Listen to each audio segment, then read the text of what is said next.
Yo la team, c'est Seven, j'espère que vous allez bien, j'espère que vous avez passé tous de bonnes fêtes et bonne année à tous. Dans cette vidéo assez spéciale, je vais vous montrer comment j'ai composé mon nouveau single qui est disponible en même temps que cette vidéo. Je vais vous expliquer un petit peu comment je l'ai composé. Déjà c'est un vieux son, c'est une vieille prod que j'ai composée l'année dernière, à la moitié de l'année dernière en fait. Donc je me suis dit, ça peut être un bon son pour commencer l'année 2023. En tout cas, vous allez remarquer sur cette chaîne que les prods que je fais, je trouve elles ont une sonorité assez particulière. Elles sont bizarres, elles sont à la fois simples, mais à la fois intéressante. Autant vous partager comment je fais. Déjà cette prod elle est partie d'un truc tout simple. Quand je l'ai composée, j'ai commencé par ça.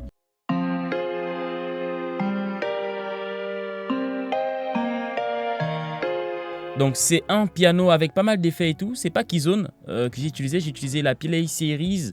À la base j'avais utilisé Keyzone qui est un logiciel gratuit, si je me trompe pas, c'est gratuit et tout. Sauf que je trouvais que le son était trop brut, donc j'ai cherché pendant un moment quand même un son qui ressemble à ce que je voulais dans la production. Donc j'avais commencé avec ce piano là, et une fois que j'ai joué ce piano, j'ai voulu le layer avec un autre instrument. Vous allez écouter ce que ça donne.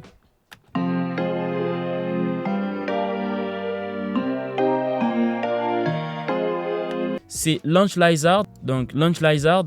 Simplement j'ai pris la banque 3 et un preset, le numéro 1, je me suis pas fait chier les gars parce que je voulais absolument sortir ce qu'il y avait dans ma tête et je voulais pas perdre l'inspi. Du coup je suis allé vraiment vite, j'ai pris les presets comme ça, j'ai joué et ça m'a donné ça. Et après j'ai quand même tweak le son parce que à la base ça sonnait pas comme ça. Je vous montre sans mes effets.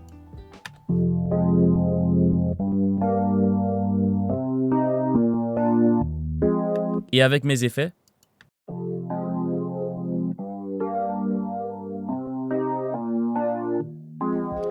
Donc je vais vous montrer quand même ce que j'ai fait parce que la différence elle est énorme. Première chose que j'ai fait c'est tout simple, c'est juste un coupe bas. Donc j'ai voilà, laissé passer que les hautes fréquences, donc j'ai pas fait passer les basses fréquences quoi, pour donner un petit peu d'espace à toute la partie basse de mon spectre musical. Donc là je parle de tout ce qui est kick, basse, hop là. Deuxième élément c'est lui qui apporte à peu près la grosse différence que vous entendez. C'est Origin de Cymatics, c'est un logiciel gratuit de chez Cymatics. Donc sans, ça donne ça. Et avec. La différence elle est énorme. Hein. Hop là, je vais vous montrer un petit peu ce que j'ai fait. Donc en gros j'ai ajouté de la saturation. Et ici j'ai ajouté du mouvement pour faire un peu vibrer le son. Et après j'ai ajouté du chorus. Effet incroyable, j'adore cet effet, je le mets partout. J'en abuse énormément. Derrière, hop là, on enlève les fréquences de résonance. Et les fréquences inutiles dans le bas et dans le haut. Et pareil, on enlève encore des fréquences de résonance.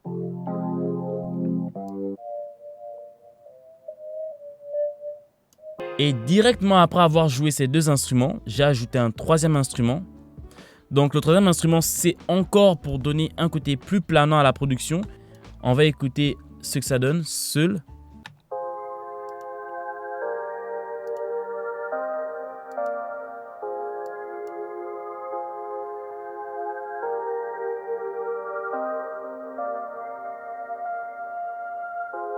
Ce que j'ai joué, donc là c'est un logiciel natif à FL Studio. La chose c'est quoi, c'est que quand je fais ce son, j'arrivais pas à avoir rapidement l'inspiration de ce que je voulais faire comme mélo. Donc je suis allé d'abord faire les drums et ensuite je suis revenu sur la mélo. Donc c'est comme ça que j'ai construit, ça a été pas mal de bric-à-brac, mais en gros, après il faut se dire quand même que la production est simple. Il faut pas se... Voilà, moi cette production elle est simple, mais elle a quand même été complexe à faire quoi. C'est pas de la véritable simplicité, c'est un peu trompeur. Je sais pas si vous m'avez compris, je me comprends. Ici, je vais vous montrer du coup la suite. J'ai ajouté des espèces de guitares.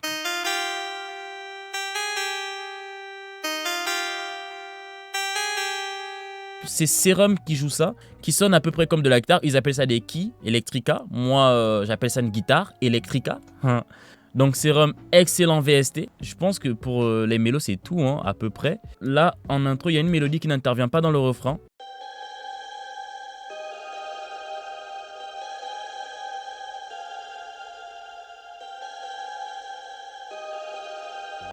Donc là, ce n'est pas un instrument de musique, j'ai simplement pris un one-shot qui sonne comme ça.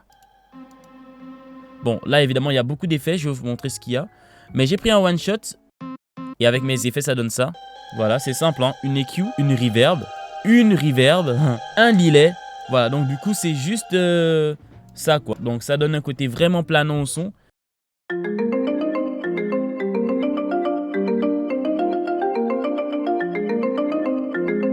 Donc là, c'est littéralement tout ce qu'il y a comme mélo dans le son. Il n'y a rien d'autre. Dans ce son, il y a deux basses. Il y a la Reese basse. C'est simplement une basse qui est en général un signal qu'on va doubler, qu'on va en fait ce qu'on appelle jouer en unisson. En gros, quoi. Je vais vous montrer à peu près sur Serum, par exemple, de quoi je parle pour que ce soit plus concret. Parfait. Donc c'est l'unisson. Voilà, ce petit bouton-là, on va ajouter des voix en fait à un signal sonore. Ça va sonner un peu granuleux, donc je vais vous montrer un exemple. Hein. Donc là, on a Serum. Je vais... voilà. Si on écoute ce que je joue, c'est littéralement un signal c'est un signal triangulaire. Hein. Donc ce que je vais faire, c'est quoi? C'est que je vais à ce signal-là ajouter de l'unisson. Vous allez écouter comment ça sonne. Donc là, j'ai ajouté cette voix qui oscille autour du signal d'origine. Et à ça, j'ai simplement baissé l'octave du son. Ici. Puis ajouter un filtre, un petit peu de drive et de résonance. Et ensuite, hop là, j'ai cliqué sur mono pour que uniquement une seule note se joue quand je joue au synthé, que je ne peux pas superposer de notes, quoi. Puis derrière, j'ai ajouté un porta. Voilà, pour que le porta, maintenant, en fait, à quoi il sert? Il permet juste, lorsque tu joues sur deux notes, par exemple, quand tu enchaînes deux notes, qu'il y ait une espèce de glide entre les deux notes. Écoutez.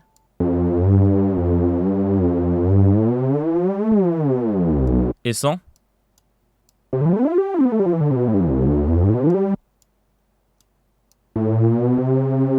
Là, limite, quand je monte très haut dans le porta, on a l'impression que c'est une seule note qui joue. On revient sur la production. Donc, avec la basse qui donne ça.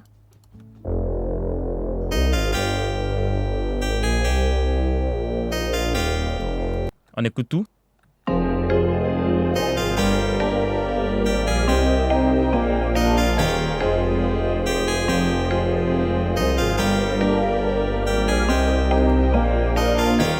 Là, on a l'ensemble des mélos. Ça sonne hyper bien, hyper planant. Moi, je kiffe. Ce que vous voyez ici, en fait, c'est une mélo que je voulais ajouter dans la production, mais je me suis rendu compte qu'elle était de trop. Je vous fais écouter ce qu'elle donne.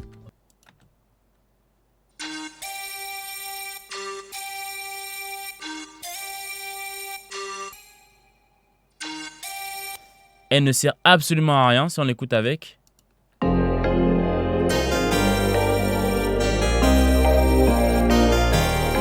Donc je l'ai enlevé direct, hein. Je les tèche direct les gars, sans problème, hop là on tèche ça. Du coup on a fait le tour des mélos, vous avez vu c'est les mêmes mélos qui se répètent dans le son. Il n'y a rien d'autre qui est ajouté, si ce n'est des coupures, voilà, j'enlève de temps en temps les autres mélos pour pouvoir créer du contraste. Donc en général quand on fait une production, c'est souvent plein de mélos qu'on compile au début de la production, quand on commence la production, et ensuite on les dispatche dans le son. C'est ce qu'on appelle l'arrangement. Donc dans l'arrangement, vous voyez, par exemple, toutes mes mélos, elles sont là, au refrain, la plupart. Et ensuite, je les dispatche pour qu'il y ait un minimum de cohésion, de communication sur les temps de la musique. Les drums sont hyper simples, les gars. C'est toujours les mêmes drums. Il n'y a pas d'ajout différent, mais c'est toujours la même chose. Je construis au refrain tout et je le dispatche, comme je vous ai dit. La première chose, je me rappelle que j'ai fait, c'était les claps. Tout bête, hein, les claps juste sur tous les demi-temps. Après, j'ai mis un kick. Donc, le kick n'est pas en G dièse. Hein. Hop là, je l'ai mis en Do tranquillement. On arrête de déconner aussi. On va écouter ça. Hop là. Puis, j'ai joué des hi-hats basiques pour juste me rappeler le métronome. Parce que j'aimais beaucoup le son du métronome. Écoutez.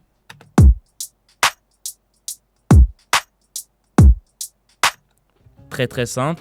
Avec ça, j'ai ajouté une deuxième hi-hat.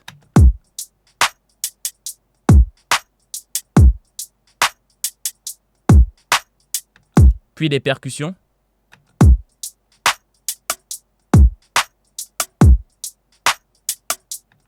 Deuxième percussion.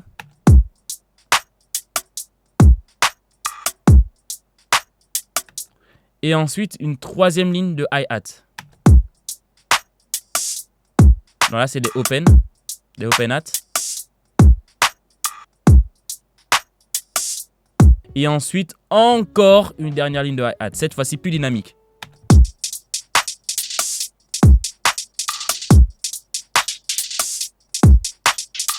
Là, ça, c'est une ligne qui apparaît uniquement dans le refrain. Ça fait quoi? C'est juste des snares, en fait. Des snares pour rappeler qu'on est au refrain. Donc, il y a 2 snares. Si on écoute toute la batterie ensemble.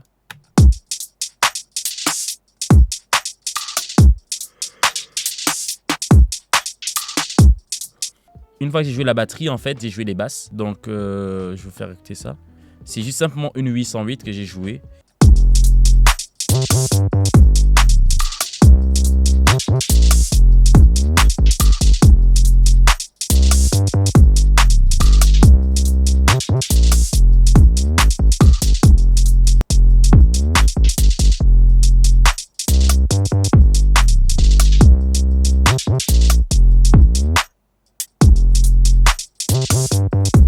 Donc c'est vraiment classique, hein. Il n'y a pas grand chose dans cette drum là.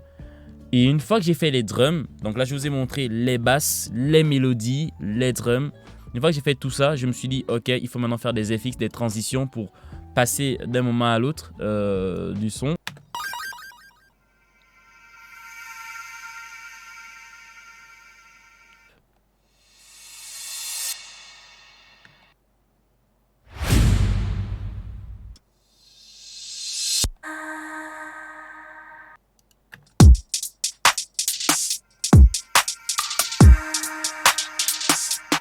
C'est parti les gars, on écoute le refrain.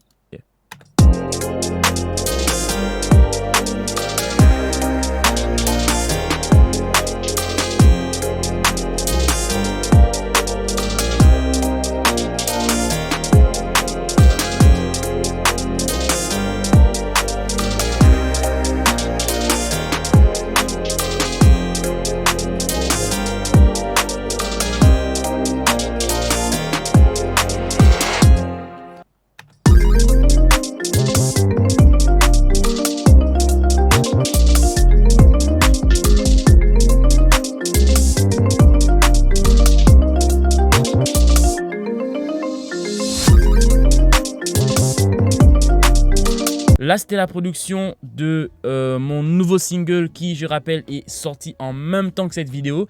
Donc les gars, allez-y checker ça. Si jamais vous êtes tombé sur la vidéo avant le son, n'hésitez pas à mettre en commentaire si vous avez aimé. Abonnez-vous en masse parce qu'il y aura cette fois-ci, cette année, beaucoup de contenu. Et surtout, mes sons vont sortir à la chaîne. Donc restez connectés parce qu'il y aura plein de sons qui vont sortir. Et du coup, plein de reviews comme ça pour tous ceux qui veulent... savoir un petit peu comment faire des prods assez intéressantes, assez simples, qui ne demandent pas forcément d'avoir du skill en gros.